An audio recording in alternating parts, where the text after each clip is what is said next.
favorite TV, advancing kingdom lifestyle.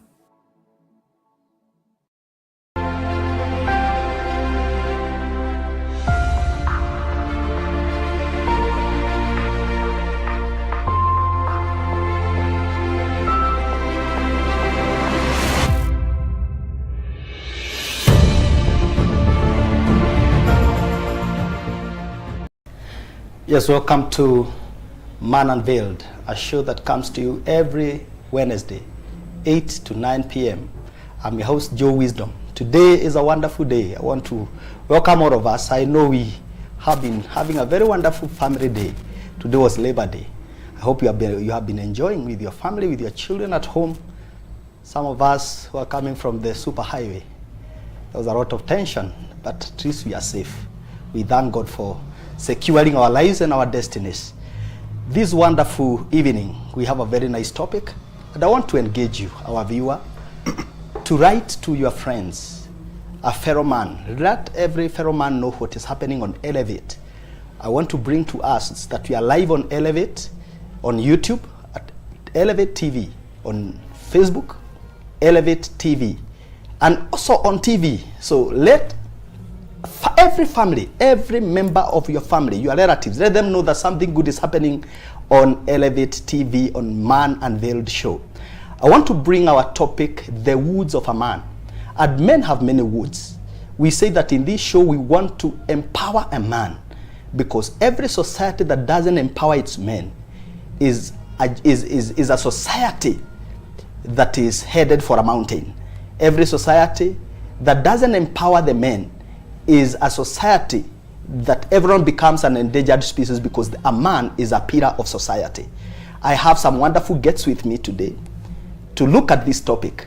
These are some of my friends, very long time friends, resourceful men, solid men who are ready for us. I want to give them an opportunity to introduce themselves, say hi to us, and also shout out to their families at home. Reverend Njeru. Yeah, good evening, viewer. My name is Njeru. I'm a counseling psychologist, a lecturer, and also a pastor at PCEA Karen Muteero Church. I know some of my members are watching, and I also know that my wife, Joyce, and children are watching at home. And all of you, you're most welcome as we explore on this wonderful topic, the wounds of a man. Welcome to the show. Wow, thank you, sir. I also shout out to my wife, Linus Joe, and my children, Sophie, Victor, and Sonia. You know this is a family show, so and it's also good to do justice, to just invite them. It's good to mention them, because they are not strangers. They have allowed us to be here. Sure. Yes, sir. Karibu sana. Asante sana. Mwalimu. Thank you very much. Yes. Our host, Joe Wisdom. Yeah. It's always a great joy for me to be here with you, and great pleasure to meet Reverend Njeru on this show. I want to say hi to our viewers. We are always very grateful for you setting time to watch us. I also want to shout to my dear wife, Margaret, together with our children, Precious, Prudence, Patience, and Peter. I know they are watching us. My name is George Kimani. I'm an accountant and a counseling psychologist. I'm the director of CHAMCHAM Consultants, where we do accountancy and counseling psychology. And in business, we seek to help businesses set up systems such as QuickBooks, Excel, compliances, and so on. Then in counseling, we deal with individual professional counseling. I welcome you to join us. Don't turn away from here. Wow, Something common. We have, our children have the same names. Oh, great. What a coincidence. Prudence, Pearl, and Peniel. Oh, great. And there are four. No, there are 5. Yeah, okay. Okay. And Petra. Wow. Peace. Wow. Peace. It's a great connection. Oh, yes. Yes. You give me the notes. I'm the only one who feel like I didn't attend that class. Yeah, wow. What a coincidence. I think as we look at today's topic, you know, when I thought of this topic, you two came to my mind. For different reasons, because I've interacted with you on different platforms. I've interacted with Reverend Njeru. I've interacted with Kimani here, George, and I know that you understand this topic because you have people coming to you every day. From your pastoral duties to your marketplace assignments. I know you are a well-traveled man. And people come to you with different issues. Men who come to you, open up to you. Help us understand, who is this wounded man? A wounded man is a normal man because, as you know, the old adage says that in every man there is a wounded boy who is ugly, and this boy is always ignored or hidden and not attended to. So a wounded man is every man who has been born and is walking the streets of Nairobi. We all carry wounds from our different experiences in life. And you may not be able to notice a wounded man from the face value. But men, when they're quiet, they hold on to a lot. Wow. Yes. Does that mean that this wounded man is, the wound may not be as a result of the things the man has gone through in his adult life? Are you saying that the wounds might be as a result of his childhood experiences? Yeah, because you know, a wound is an injury that has been occasioned by a blow or a cut. And this may come from childhood trauma, experiences as childhood. Maybe a wound that is self-inflicted. Out of the life's choices, this man made choices that were negative and did not augur well. And I know that you have heard these people saying that there's some things we hold to ourselves, and when you remember them, you feel water in the stomach. You'd rather not go there. You have locked them somewhere. Self-inflicted wounds out of many things that you've done. And they also wounds inflicted by others and also circumstances of life. So this is an ordinary person who is walking with a lot closed up in his psychological or emotional part. And so we all walk with some wounds in our lives. I like that aspect because there's some man watching us right now and he feels that I don't have a wound. But there are things that people begin to discuss and you don't want them to discuss that topic. Some of them are traumas. They are provoked, you know, they are triggered when somebody touches on a certain line, when somebody, you know, they are fears. All these things are wounds that are hidden, and possibly, George, you help us to understand more on the other parts of the wounded man. What are these wounds, apart from possibly the ones that Reverend Njeru is talking about? Thank you very much, but allow me to re-emphasize on what my colleague here has said. And I would want to say that when we talk of a wound, we are talking of an injury. And when an injury comes in, it comes with pain. And there may be shedding of blood. And the physical injury is visible. You can be able to see it. But what we are talking about here, the emotional injury or the emotional wound, is something that people may not be able to see. It is unconscious. Now, by definition, an emotional wound is a mental blow. Is a mental strike. You have been stricken, you have been beaten in a way that you are not, or afflicted in a way that it has disorganized you or it has destabilized you. And the most unfortunate thing about these emotional wounds is that they go and hide themselves in the unconscious mind. But while they are in the unconscious mind, they affect your behavior. So as my colleague has said here, this person looks normal, but the person is injured. There is a lot that they have carried. And looking at the journey of this person, in psychology we say an adult is not far away from a child. An adult is not far away from a child. So looking at this man, the wounds could have come from childhood. Some of them, we call them the motherhood wounds. These are wounds that were inflicted if the caretakers abandoned you, or they were so harsh, your parents or the Rotarian, and so on. Then after you left your mother's compound and you went to interact with people, maybe you became of age, and as you are growing up, you maybe experienced violence, you maybe experienced abuse, as my colleague has called the issues of life events, environment, and all these, they bring injuries. Then from there, you go to the years of maybe early adulthood, and you start joining relationships. When you start forming relationships, there are up and downs. Maybe there is this particular relationship you are in, and you are so passionate, and you thought it is your full world. Oh, yes. It is everything for you. Then invested, all of you a invested sudden, in it, yes. it collapsed. That is the wound that was inflicted. From there, you also join workplaces.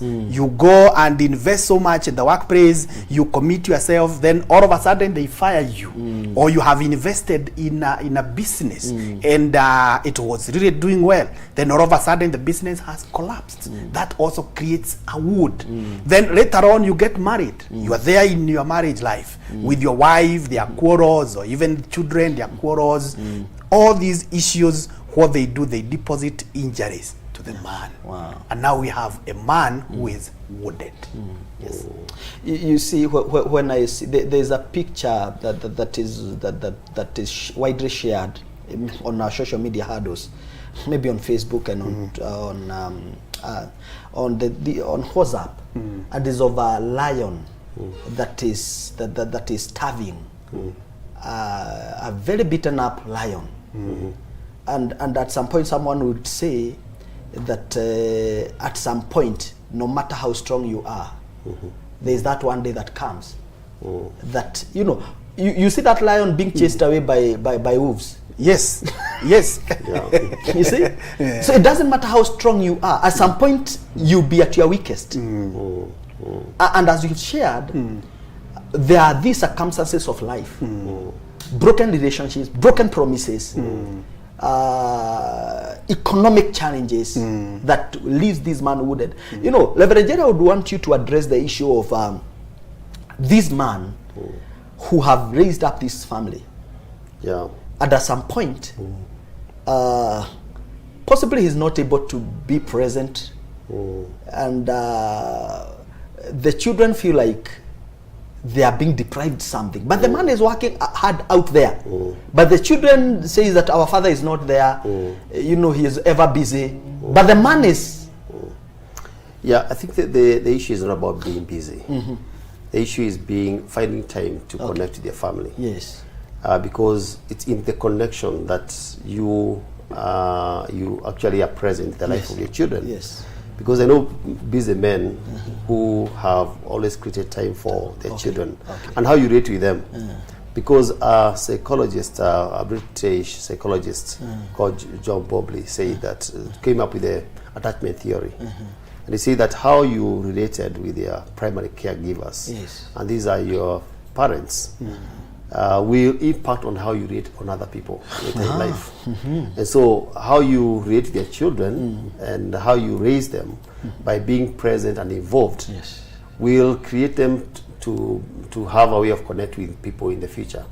And so some of the wounds that you're talking about are from uninvolved parents or aggressive parents who are authoritarian, and they were very strict to their children, although are never there at all. So this child grows with a lot of bitterness and pain because the father was there, but they never connected. And I've had someone tell me, Pastor, I have a problem connecting with my father because now he's of age, father is old. He needs this young man take care of him, but they cannot connect because they're not friends when they were children. There was a disconnect. And this child has also a problem connecting with other people. It affects the relationship he has with his wife and his own children. And actually, this wound is transgenerational. Because if you had a fatherhood or motherhood in your life, unless you deal with it, you are likely to inflict wounds on your children and on the people who are close to you. So it's something that parents need to be careful about. We need to connect with our children. We need to give them time, play with them, be human to them. Like the young man was telling me, I have never talked to my father one-on-one. I've only met my father when he was giving instructions to me. And that makes him very angry. There's an anger that is, he holds beneath that he feels that he cannot connect with the father. So I think we need to be very intentional as we raise our children by giving them time, being involved in their lives. You may not have all the money, you may not have all the time, but that little time that you get, be involved in their lives and know what your children are going through. Wow. Yes. Wow. I think I like that aspect when you talk about finding time. Yes. So in other words, you are saying there's no justification that I'm busy out there. You are the reason why I leave the house very early in the morning, get home very late. You know, I'm working hard to see that you have a decent lifestyle. And Reverend Njeru, you are here telling us that there's no justification that a man is out there. You must create time. You must create time. And not just time to be there to be seen, but engage your children. Wow. Like a daddy. Connect with them. Yes. Because that connection will make them to have what they call secure attachment. It's actually, this attachment theory brings about the attachment styles. That there are people who have secure attachments. They can connect with people and sustain very stable relationships. But others have insecure attachments in life. They are either avoidant or they're anxious. People who don't trust people and they don't trust themselves. And they are afraid even to connect with others. And I think those are the problems that we're having today. A man who is aggressive, a man who is not able to connect with his family, and a man who is seen like they're self-sabotaging. It actually comes from the kind of attachment they had with the primary caregivers when they were growing up. Yes. Bwana George, there is something that you alluded when we started the show, and I want to take you back. You know, in the Bible there's a story given of a man called Mephibosheth, the glad son of Saul, the son to Jonathan. And Mephibosheth was not crippled from the beginning. Mephibosheth was dropped by a caregiver, someone who was supposed to take care of him. After the report came that Jonathan was dead, was killed in the battle, in the rush to run away, he dropped the child and he became crippled. What do you say when we talk of some people who have been entrusted to us, even in our childhood, are some of the people who inflicted certain wounds? We have seen people abused in their childhood. We have seen people abused in their teenage by people who are very close to them. I would want you to address that issue and possibly bring to light possibly other factors that comes with those wounds, because there are people who are silent. There are people who cannot come out to speak about it because they feel like they'll be victimized. Yeah, that thing is there. The example that you have cited about the grandson to Saul. Yes. And it is one of the life experiences. Yes. This caregiver was running for her life together with the life of this son. Yes. But accidentally the son fell down. It was not intentional. I don't think it was intentional. Yes. And those are issues that also contribute to wounds.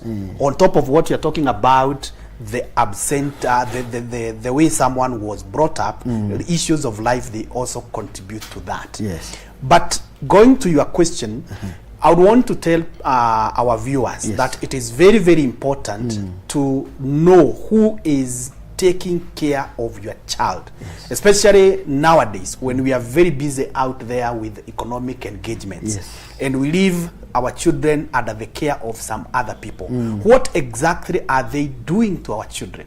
What treatment are they giving to them? Because they could be harming them.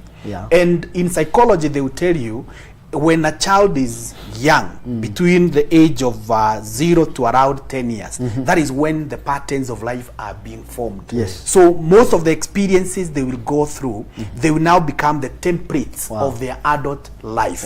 So it is important to know what kind of treatment is being given, not only by the caregivers, even as parents, we need to know what parenting style are we using. Are we using authoritative? Are we using authoritarian? Are we using permissive? Maybe that's a discussion for another day. Because there are some people watching us and they are already confused. Authoritative, authoritarian. Maybe you can explain a little bit, because Reverend Njeru also mentioned that. Yeah, authoritarian, they are parents who are very, very strict, and they do not engage, they don't give room for discussion. Okay. When they say their word, it is their word. Yes. And if you do not fulfill that, you are in for very severe punishment. Okay. Authoritarian, they don't even take the opinions of their children. Yes. Then we have authoritative. Yes. Authoritative, they will give commands. Yes. And they will follow up those commands. And when there is a violation of those commands, they will give an explanation to the child that I had told you to do this, you did not do this. Now, because of this, these are the consequences. Okay. They administer the punishment in a way that is corrective, but not condemned, but not in a condemning way. Yes. You are punishing the child as you bring them Close. home, as you bring them close. That is authoritative, and that is the best type of parenting style. Then we have the third one, which is called permissive. Yes. Permissive is where the parent is not so much involved with the life of the child. Yes. They let the child discover their own chart of life, Yeah. and they allow the child to execute anything they wish. If the child wants to watch whatever program, if the child wants to do whatever they want, the parent is not so much involved. Yeah. And They're not firm. They are not terms of- firm. yes. They can give instructions and you don't follow them. Yes. They can say, I'll do this, and they don't do. Yes. So they allow the child to be on their own. Okay. So when this child grows up, they grow not knowing that there are rules, there Yeah. are systems that should be followed. Yeah. And when they get out here, you find there are people who cannot even respect authority. Okay. They cannot respect their seniors. Yeah. And somehow they also don't come out well as good citizens. Wow. They are not able to manage even their relationships. So as a parent, you need to check which parenting style you are using. Are you authoritarian? Are you authoritative? Are you permissive? Wow. Yes. Wow. Reverend Njeru, maybe you would want to add something on top of what we have talked about.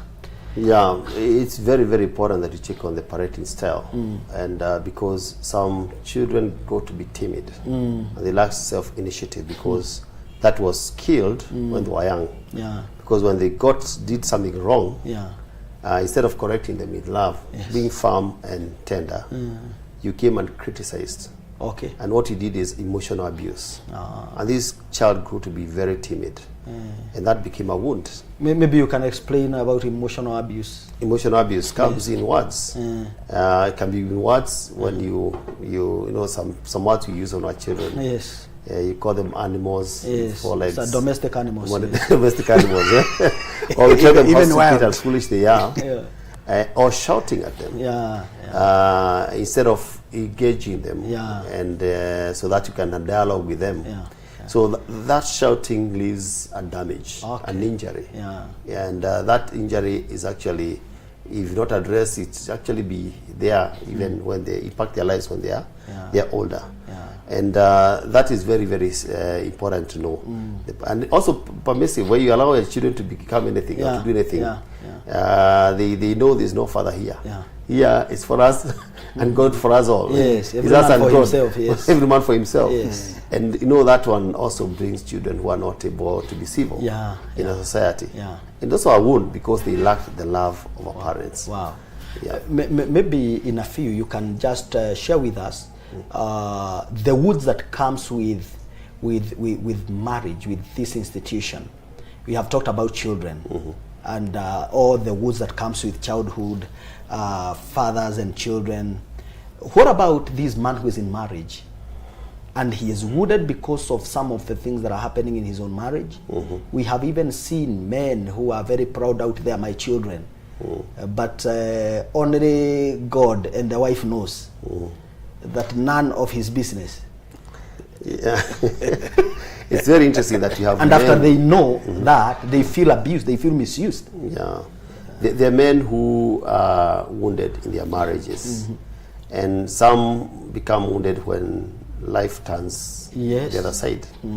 And sometimes it comes from their own reflection, because if you never connected with your wife when at the formative years of your marriage, and maybe you are abusive, and then the game is changed all of a sudden, and you find yourself on the receiving end. Many men suffer. Payback time.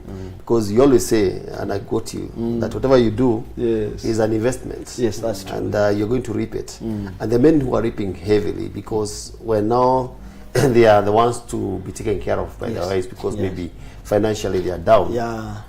Some women don't know how to submit to a man who is not providing. Oh my goodness. And I've had men tell me, my wife cannot support me. Some have been questioned on the way they eat, because you never bought that food. So they start finding that even though you're eating.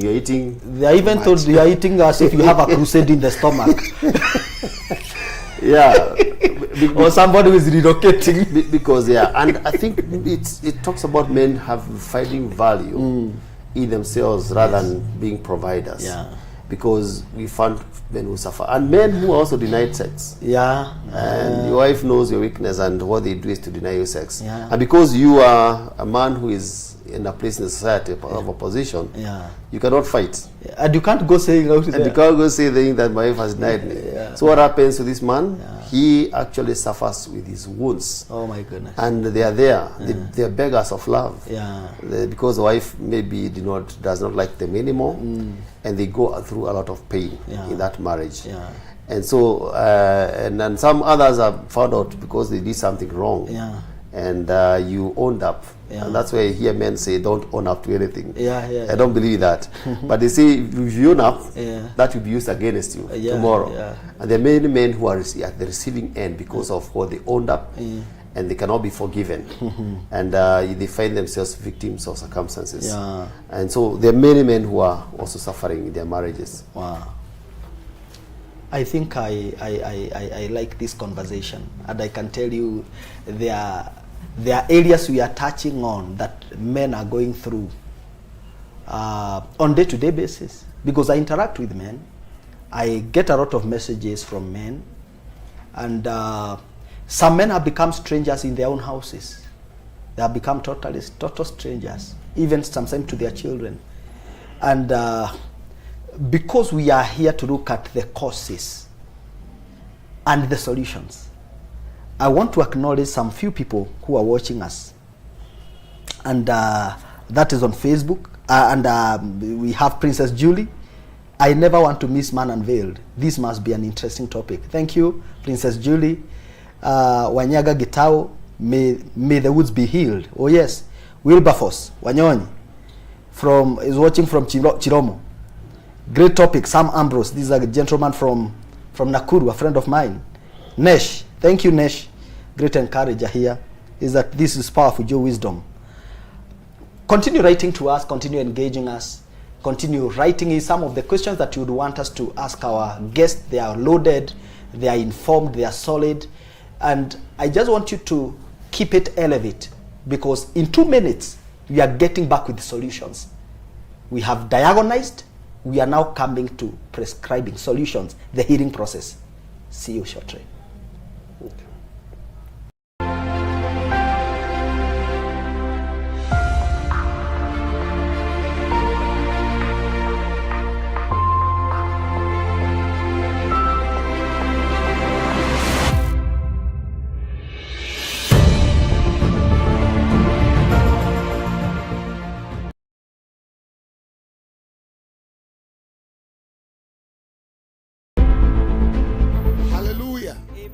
Jambo Kenya.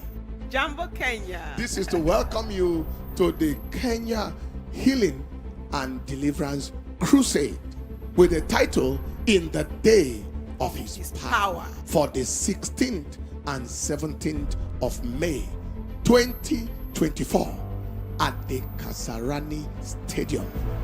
Both conferences in the morning, 9 a.m. and the crusade in the evening, 5 p.m. of Thursday and Friday.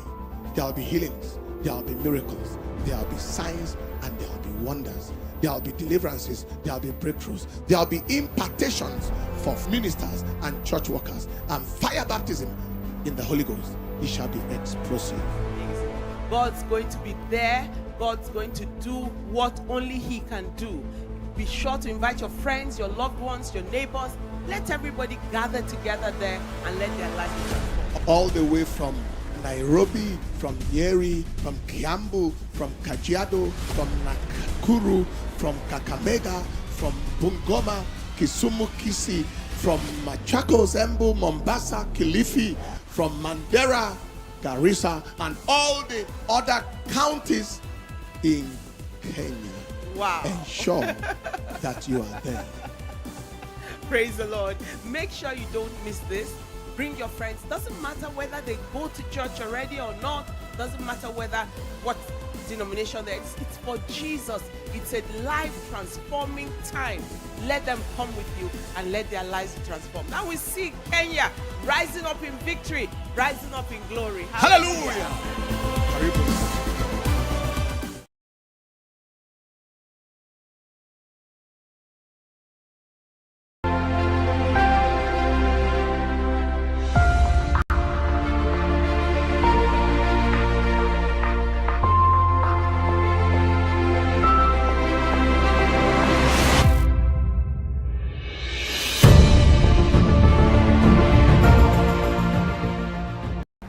Yes, welcome back to Man Unveiled.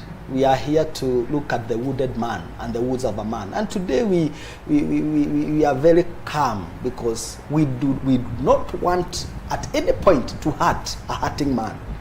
It will be very insensitive of us if we make if we joke around with that wounded man because we want to heal you. When you go to hospitals, you don't find people laughing there because somebody can even think that you are laughing at us. You don't know what I'm going through. So we want this man to heal. And before we went for the break, we were acknowledging some people who are with us. Nesh, thank you, is saying that Mephibosheth experience. Wow, thank you so much. Wilfred Mwangi, good topic, kudos team. Saying Tabitha Gadhoni Nganga. Tabe, thank you, Councillor Tabe. Well, powerful discussion, keenly following. And Nunes saying very interesting topic, I'm taking notes. Thank you, Patrick Gitao, for watching. God bless you, sir. Elder Patrick Gitao is a friend of mine. Maybe there are some people who are watching from here. I have a few people watching. Florence Wamoyo is watching. Faith Athiambo, and also we have Nunes Cause. Wow. And my secretary, my PA, Winfred Mwangi, is also watching. Wow. Thank you. And Anthony Gashi also. Wow, thank you for watching. Thank you, Anthony. There are some people who are watching from your end. Anthony is my brother. Oh. Yeah, so thank you so much, and we appreciate. Simon Choba, watching from Ruiru. Thank you, Simon Choba. God bless you so much. He's a friend of mine. Chomba is a friend. And we continue to Maggie Kiminja watching. Yes, all the way from... That's my wife. Yes. Wow. All the way from UN. You know what UN means. Yeah. I don't want to shout. Sure. Yeah, so thank you so much. And we want to come back and look at what are the signs. Because there's someone watching us, a brother, a sister somewhere. We say that a wounded man is a wounded society, is a wounded family, is a wounded marriage. You know, so when a man is wounded, the whole family is wounded. Yeah. The people around him are wounded. So what are some of the signs that tells you that this man is wounded? Because many times men will not come out to say that he's wounded. Sometimes men will be bleeding from the inside, but outside here, he looks very powerful. He wants to demonstrate a lot of energy, but in the inside he's bleeding. What are the signs that will tell us this man is wounded? There are very, very many signs. Yes. And I think that is a very, very important point that people need to pay attention to. Yes. As my brother said here, these wounds, they become transgenerational. Yes. And some people will even start calling them generational curses. But they're not curses. It's only that they are passed on. They are patterns. This man, Yeah. when he was a boy or when he was a man or even when he got married, he was wounded. Yeah. He passed it on to the son. Okay. The son now is the father, is passing The familiar on. spirits. Yes, They are so familiar. they are familiar spirits. So we need to really understand what are some of the signs. One of the signs that someone is wounded is when the person is very, very sensitive of issues. Okay. Very, very sensitive. Oversensitive. Oversensitive. And you find they are being affected by things that they should not be affected under normal circumstances. Like you find someone is crying. And I want to give an example. If you go to a funeral of a person that you are not so closely related to, and during the funeral you find that you are crying, we do not ordinarily expect you to start crying over a person who is not your relative. But if you find yourself crying, it shows there is something that you have not processed. There is a wound. And what happens, the mind, when it receives the current impulses, when it receives the current experiences, it identifies them with the memories that are kept in the mind. And it reminds you of those wounds. And now you find yourself crying. Wow. So if you find yourself too sensitive, then you need to check. Something else is, if you find that it is very difficult for you to maintain relationships, either at church, at workplace, in social circles, it becomes difficult to maintain relationships, you need to check whether there could be wounds. Something else that you need to check is if all of a sudden you are losing interest in some things that you used to be interested in. That could also point to a wound. The other thing is, if you find that you are not able to trust people easily, again, that is also a sign. Another thing that you could check is when people offend you in one way or the other, and you start thinking of that offense, and one of the things you think is about revenging, and that idea of revenging gives you satisfaction. You feel like I must revenge. That is a pointer to a wound that is hidden. And the other one is, if you find that now you have turned to drug abuse, alcohol, and such other addictions, which previously were not there, they could be pointing to wounds. Something you are running from. Yes, something that you need to look at and deal with it. Wow. Yeah, I got that very interesting because the other day I met a man and he invited me to minister. Yes. And we engaged a conversation. And at one point he told me, I don't trust you. I don't know him. But he said, I don't trust you. And I was trying to ask him, why don't you trust me? He told me, I don't trust myself either. And I knew there was a real issue here. There's a wound. And I think that has affected marriages. The issues of mistrust and finding fault, even when there's no fault in marriage. It's a sign, because the people who are very sensitive, they are always suspicious about their wives and what they are doing. And when they see a very small sign, they want to blow issues of the proportion. And you can tell there's a wound somewhere. This man is coming from somewhere. There's a wound. You also mentioned self-sabotaging behaviors, like getting into addiction. And you find someone, they are going down the drain, but they cannot stop because they are trying to cool their nerves. There's a wound that is painful somewhere. They want to find solace in the beer. Or some destroying their marriages and their homes, their families with their own hands. And you wonder whether this person is wondering, knows what they're doing. They're coming from somewhere. There's a wound. And that is driving them to such extents. Yeah. You know, there's a man who said, there's a quote that I always like. There's a wise man who once said nothing.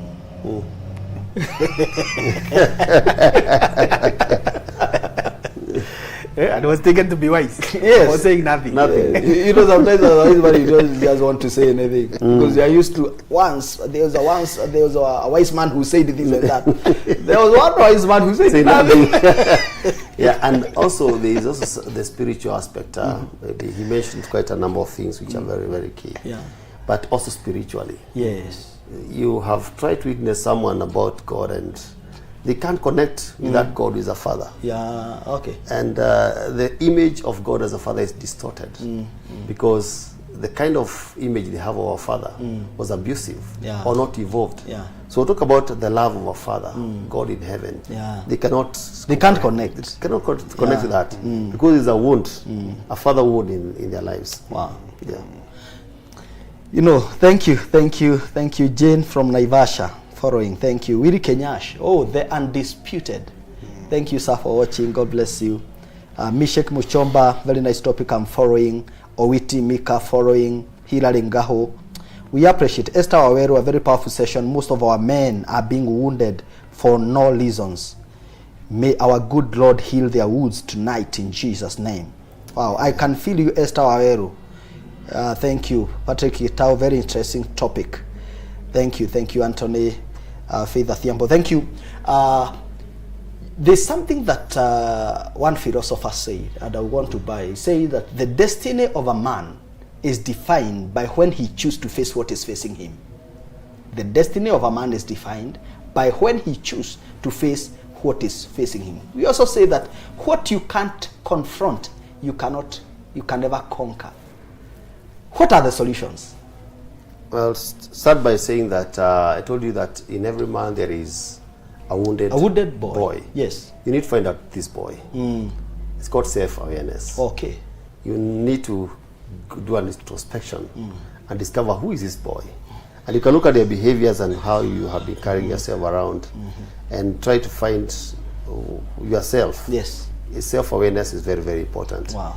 If you don't have an insight that something is wrong with you, you cannot be able to solve it. Yes. Yeah, so healing starts from self-awareness. Yeah. Maybe my brother Wow. Maybe picking up from that, I want to go back a little bit and add one or two things. One of the signs that also someone can use to check whether they have a wound is by looking at what kind of music do you enjoy listening. Hiya. Okay. Okay. Yeah. Do you enjoy listening music that is sad? Music that that is kind of playing kind of a victim. I'm not getting the right words to explain that. But you need to check what kind of music yenye unataka kuhurumiwa. Yenye inataka huruma somehow. And then we don't want to get there. Let's not get into that so that we are not accused elsewhere. But you need to check what kind of music you listen to. You need to check what kind of books do you want to read. That also points out whether there could be something. And also, what kind of people do you associate with? Do you want to associate with people who have complaints, who appear to be victims? You can be able to pick from there. And to wind up on that, the person who is affected or who is wounded may not really know that they are wounded. Wow. So in psychology, we tell the others, the significant others, to watch out these signs in their close friends. When you see them, then you tell these people that they are injured and you recommend them on the recovery process. Wow. Now, my brother here has talked about self-awareness. Yes. When you become aware of what is happening, that is a game changer. Wow. And when you become aware, you establish the problem. The next major thing is to accept. And when you talk about accepting, there are two things. One, accept that the harm has already happened. Okay. If it was a relationship that ended, accept that it ended. If it is a business that ended, accept that it ended. If it is your father who was absent, accept that he was absent. And many other things. Number two, in terms of acceptance, accept that you cannot change the past. Your father is true, he was absent. We cannot go back and bring him. I wish men are listening. Accept that you cannot go back and change it. Your wife left you. Most likely we cannot go back and bring her. There are chances she can come, or there are chances she can come, but accept. You are fired from your workplace. Or you are rejected by a girlfriend. Or you are rejected. Accept. You had invested in a relationship, like some of the young men I see around. Yes. And when you just wanted to propose, the girl said no. Yeah. And that has made you remain single.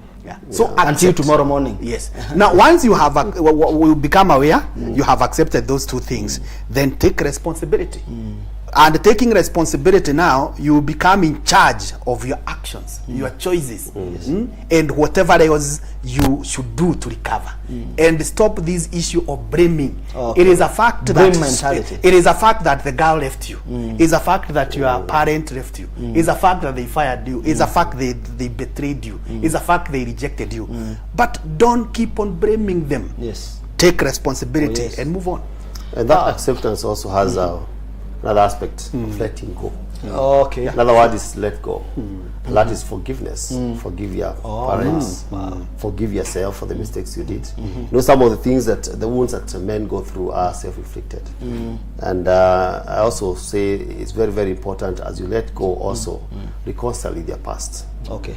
Maybe you had a child somewhere and you abandoned them. You have a way of reaching out. Very, very important that you need to reach out. Because there are things that you remember, they're called unfinished business, and they keep on haunting you wherever you go. Yeah. You need to make a reconcile with your past, if you can be able to do that. But if you cannot, as he says, just let go. Forgive your parents, forgive the person who hurt you. Forget about the money you lost in that big deal that they went through. And let go and be forward looking, look to the future, which is so promising. And also know that God is also a healer. Allow God to heal you. Just allow the grace of God to flow into your life and to bring the healing that you need. Allow me to add something on what you are saying about accepting and letting go.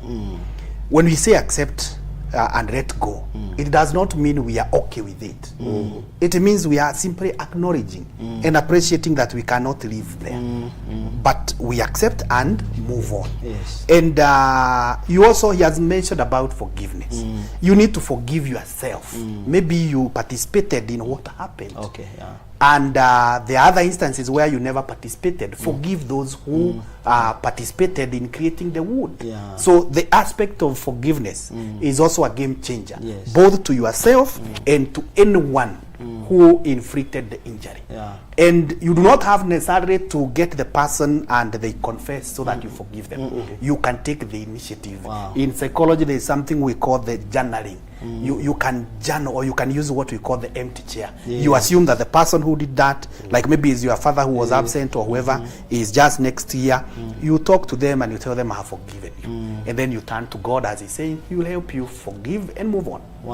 I like that aspect of forgiving yourself, because many people, there are so many people, because of their religious inclination and adherence to the word of God, it's very easy for them to forgive others, but they don't know how to forgive themselves.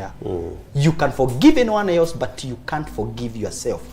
So that aspect of forgiving yourself. And how do you forgive yourself?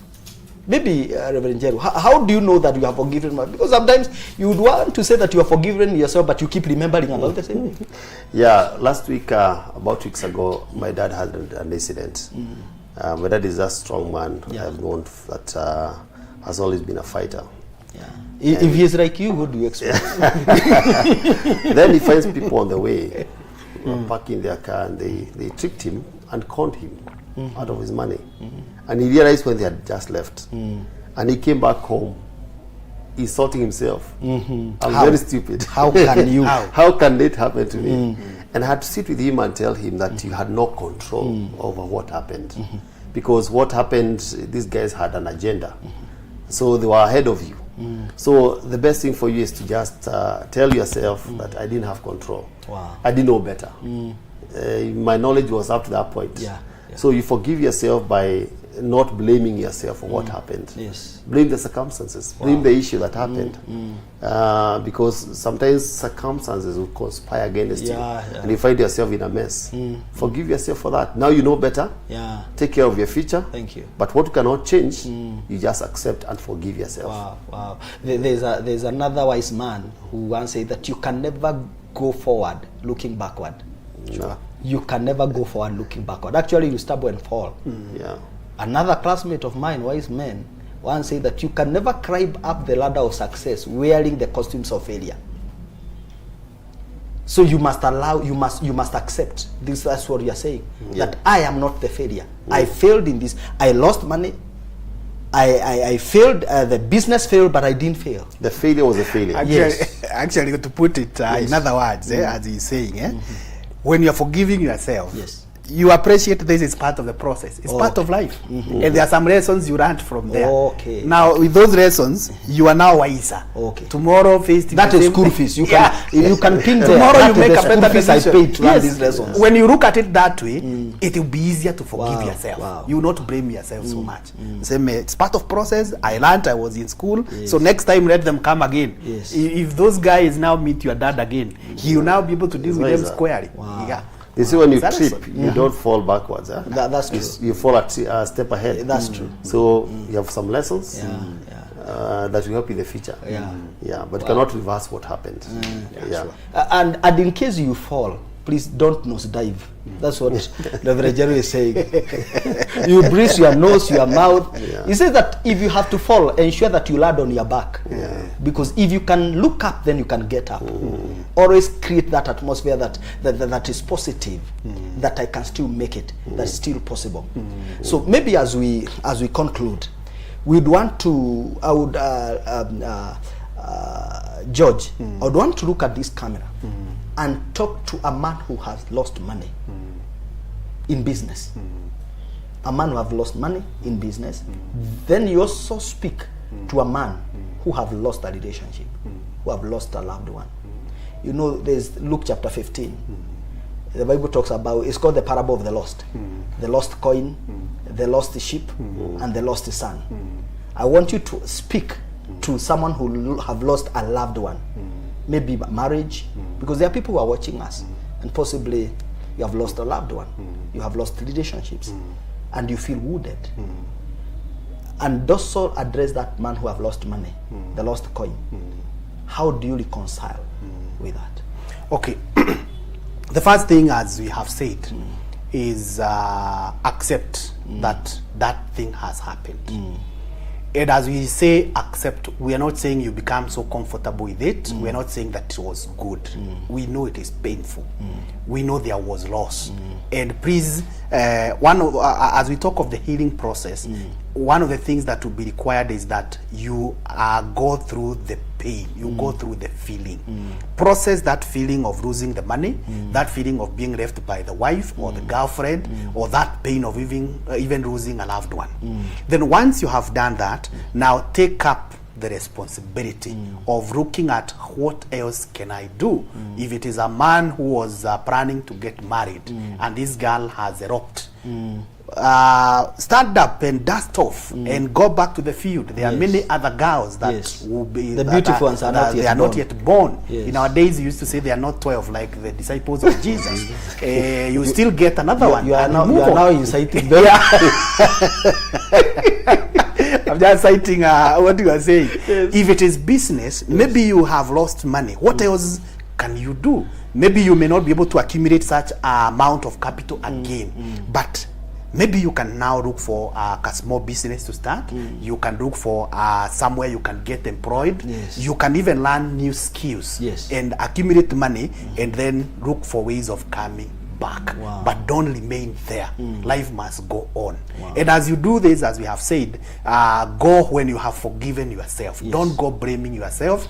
Don't go with a victim mentality, because if you go with a victim mentality in the new business, you still lose. In the new job, you still lose. Even in the new relationship, you still lose it. So forgive yourself, move on, and things will be okay. And if for whatever reasons you feel that you are completely unstuck, then come to ask for help. At CHAMCHAM Consultants, we will help you get unstuck. We will help you develop new coping mechanisms and look at what are the potentials that you have for moving forward. Yes. Reverend Njeru, I would want you to speak to that emotionally beaten man.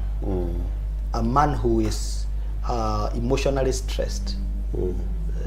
And he's feeling down, the self-esteem has gone down. He don't feel like he can rise up again. He feel like the world, actually there's someone who is possibly even contemplating suicide. Talk to him, give him hope, and also tell him some of the things he can do just to get back. And emotional wounds are very, very hard to heal. They take time to heal, because this is something that has taken time to build. And you find that in the Bible you have the story of David. I believe David had an emotional wound right from the time the king was being, someone wanted to anoint a king. And Jesse could not remember a son who was in the field. Oh, yes. No, that's rejection. Oh, yeah, that's true. The guy was forgotten. And then we find that the same thing going on when the son Absalom wanted to overthrow him because the sister was raped and they did nothing about it. And you find that there is a conflict that was going on and handed over. So I believe that if you realize that you have what we just talked about, and you realize you have an emotional wound, you need to seek for healing. And healing can come in two ways. First and foremost is to do a do have self-awareness. Just reflect on yourself. And if you realize you have been having trouble, get some spaces, safe spaces to talk to. Maybe support system. Could be friends. And you know that men are very poor in that. We don't share our problems. You might think you're the only one suffering, but there are other men who are going through the same issue that we are surrounded by a multitude of witnesses. People who have had it all. And I want to encourage men to go for those nyamachomas, to connect with other men. Don't die alone. Yes. Speak to someone, a safe place. But also, because emotional wounds are very deep, I also encourage people to embrace counseling. And going for therapy, because some of these things can be addressed in therapies, where you just go and you put your life as it is. And as you do that, you must be ready to forgive yourself and to let go of what never happened in the past. Because if you don't do that, you inflict the same to your children. Because parents don't inflict wounds on their children because they want. Some of them is out of ignorance. That's true. Or the way you're brought up, you're just doing something out of ignorance, and it has an impact. So I think it's a journey that you need to be very intentional in terms of seeking help from friends, from counselors, and also praying for the grace of God to be sufficient for you to let go of what has happened in the past. Maybe your dad died a long time ago, or your mom, or people who injured you. You know, he talked about injuries, and he talked about these parental injuries or wounds. But you saw the other men who were injured in high school. That's true. In school, and you know, because we are socialized not to speak, you have held that thing to yourself because of fear of stigma, and that thing has been eating you from the inside. I think you need to find someone to open to, and the safe place I know is a counselor. Who is a credible counselor who is able to walk with you through the journey. But also find men who can share with your struggles. If you are old and you've been abandoned by your children, and maybe for mistakes you did or you did not do, you need to find out what other men are going through. And by talking, you find a solution. And you find that you're not alone in it. That's true. Thank you. Surround yourself with people who can walk with you. You know, one of my signature sayings is that every man needs some crazy men. Surround yourself with crazy men, like the men who carried their paralyzed friend to where Jesus was. And when they found that there was no space, they broke the roof. You need people who can pay the price, people who can carry your burden, people who can understand where you are coming from, people who look at you without judging you. I would want you to tell us where we can find you. Okay, before I say that, 1 minute. Yes, please. Just to emphasize what you were saying, I was looking at statistics of suicide, and I realized in every 2 women who are depressed, there is 1 man. Okay. But when it comes to suicide, for every 3 suicide cases, 2 are men. Okay. How do statistics stand? It's because men have not gone for therapy. So Wow. please, men, come to us at CHAMCHAM Consultants. We'll be able to assist you. We are found at the Bazaar Plaza. My phone number is 0720-322-961. 0720-322-961. Facebook, George Kimani. YouTube, Mwalimu George Kimani. Wow, thank you, sir. How can we find you, sir? I'm based in Karen at PCEA Muteero Church. That's where I am. But I'm also on Facebook, Reverend Daniel Njeru, and also I'm also on other social media platforms. You can also give me a call on 0721-544-601. I'll be able to work with you and help you as God helps me to do that. Wow, Adam, your host, Joe Wisdom, a marketplace champion. You can find me on social media platforms at Joe Wisdom Talks or Wisdom Talks. Let's get this conversation going on Until next Wednesday, see you and enjoy yourself. Let the healing process begin. God bless you.